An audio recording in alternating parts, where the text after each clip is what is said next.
your imagination is a divine playground, and it can be used any way you want.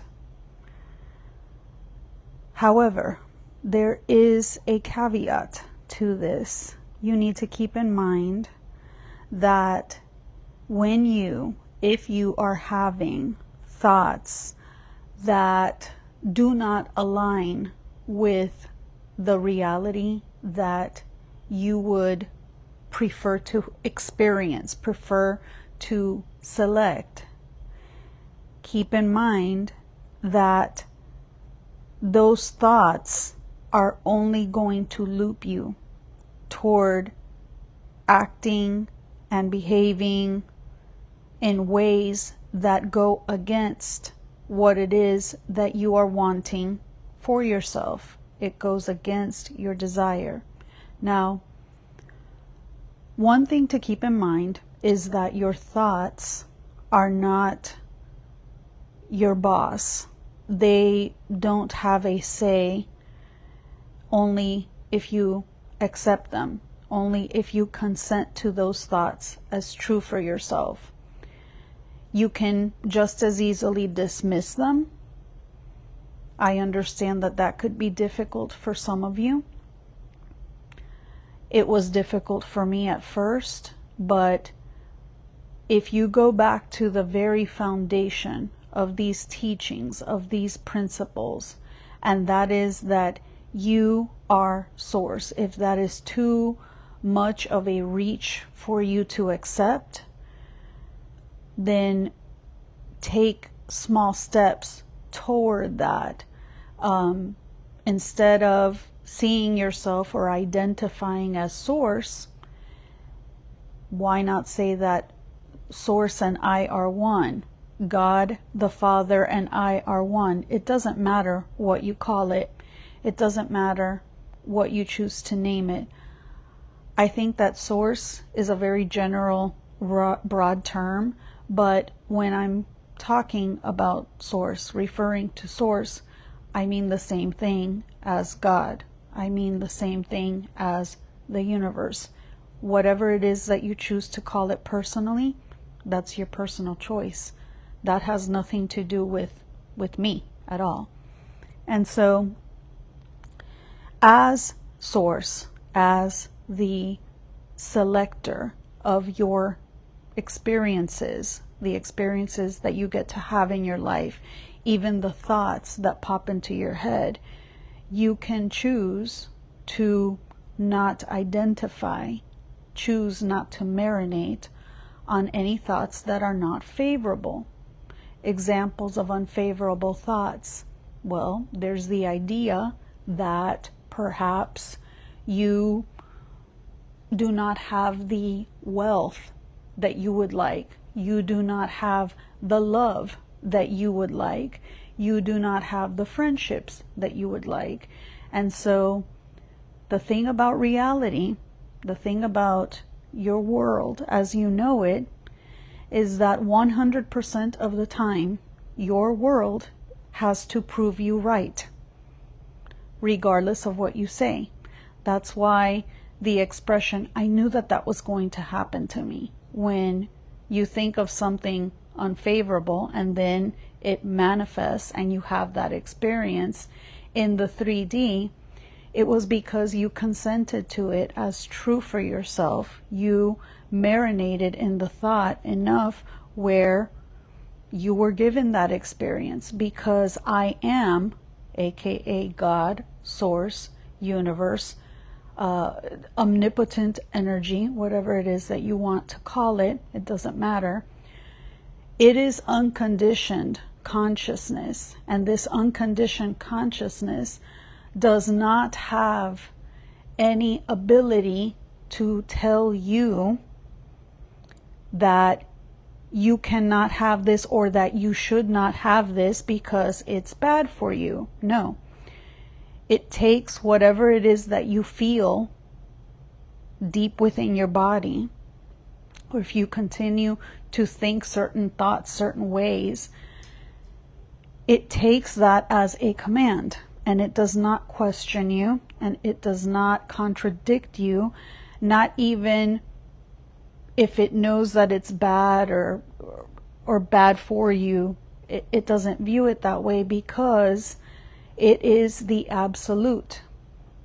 A Course in Miracles talks more about this, and I'm not going to get into A Course in Miracles at the moment, but the best way that I can describe this is that picture a blank sheet of paper. It's not lined, it's not graph paper, it's just blank. And in the center of that paper is a teeny tiny dot that you have put in, right? You are the dot. The dot is I am. I am the dot. And all around you on that blank paper are billions of other dots. Those are other people. Those are experiences. Those are places. Those are things.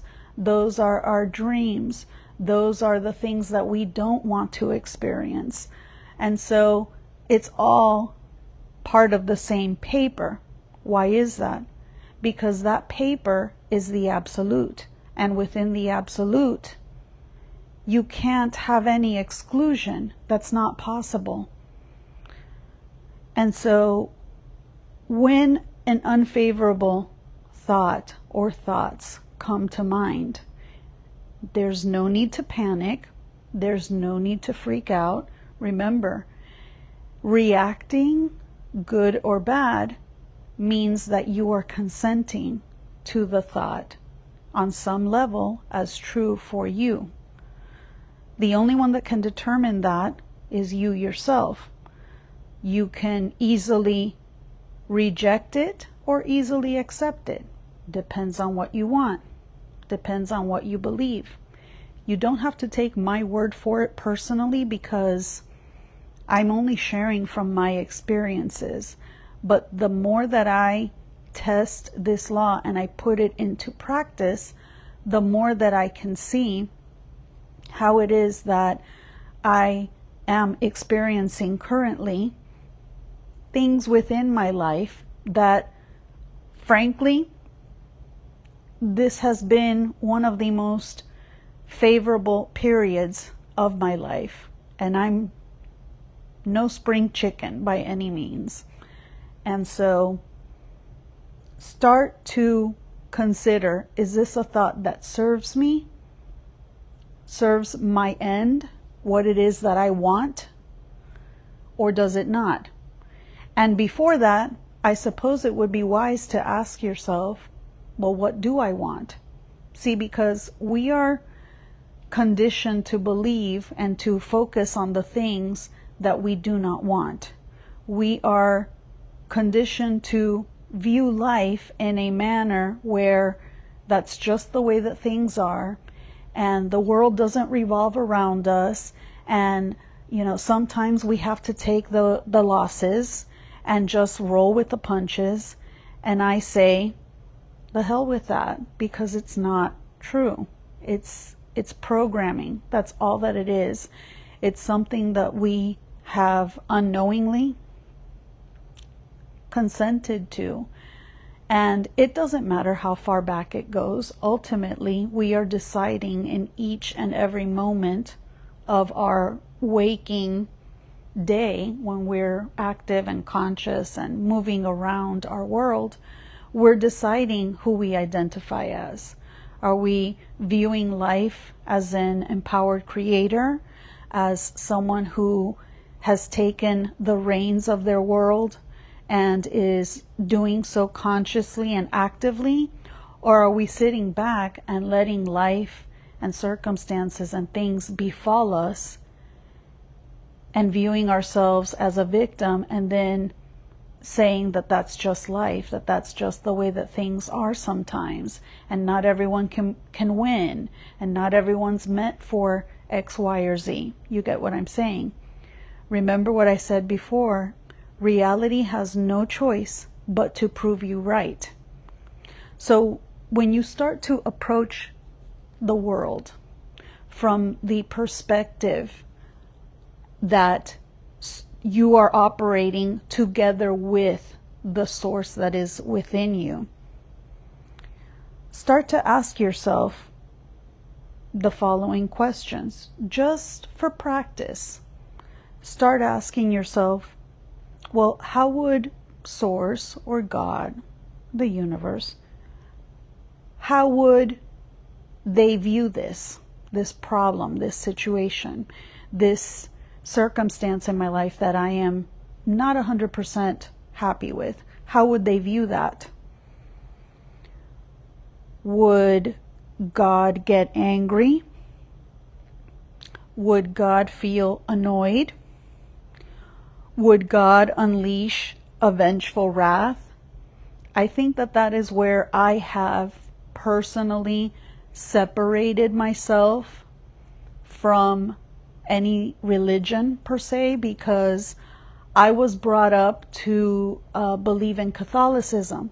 I no longer do practice it, nor do I believe in it, because I just do not. I accept myself as my own savior of my world and my own, not so much creator, because again, if it is the absolute also implies that creation is finished. Yes? And so therefore all possibilities exist, all potentials exist currently. When? Now. Every time that you are imagining it, that is a fresh, brand new moment. As crazy as that sounds, that's just the way that it is. I don't have to understand the science behind electricity to enjoy its benefits, or to understand how to use electricity to serve me, to help me either stay cool in the summer or get warm in the winter. I don't need to understand how a stove works to prepare a meal, but I know how to use the stove. This is the same idea. And so when you start to just play with these concepts very, very easily in a relaxed manner, just start to contemplate that. How would God approach this? Because again, what I was saying about religion, and it's no offense to anyone who believes in religion, you do you. However, for me, how can I think of unconditioned consciousness as being vengeful and unleashing a wrath on anything, let alone anyone? Because wouldn't wrath, annoyance, anger, aren't those conditions? They are. So that makes no sense. That makes absolutely no sense. So remember that we are the perceiver. We are the observer. We are the ones assigning meaning to things.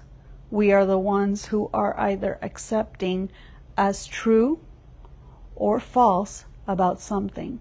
Because if someone says your name, you're going to look up, even if you don't know or recognize the voice who stated your name. You're still going to look up, right? Well, if they said any other different name, would you look up? No, because you don't identify as that name. It's not true for you. You haven't consented to that. This is the same thing. It's the same exact principle. I know that it sounds very difficult to believe, but again, you don't have to take my word for any of this. There are plenty of other people who are talking about this in their own spaces, on their own channels, social medias, whatever. You don't have to take my word for it. I'm just speaking my own truth from my own perspective, my own point of view. And so remember, whatever meaning you assign something, whatever you are consenting to or rejecting, that has no choice but to either appear as an experience in your world at any given point, or if you reject it, then you won't have that experience. If you have something similar pop up, it's not going to penetrate you. You're not going to have much of a reaction to it, because you'll know that that's not what you've consented to. That's not what you've agreed to. And so it's got nothing to do with you, pretty much. It's like somebody else's name. It's not mine. That's not me. That's not who I am. Because as the authority of my world, my reality bubble, I get to determine that. I do. Not anybody else. Not a well-intentioned, well-meaning friend, partner, parent. No one gets to decide that. You do. Take your power back and remember who you are.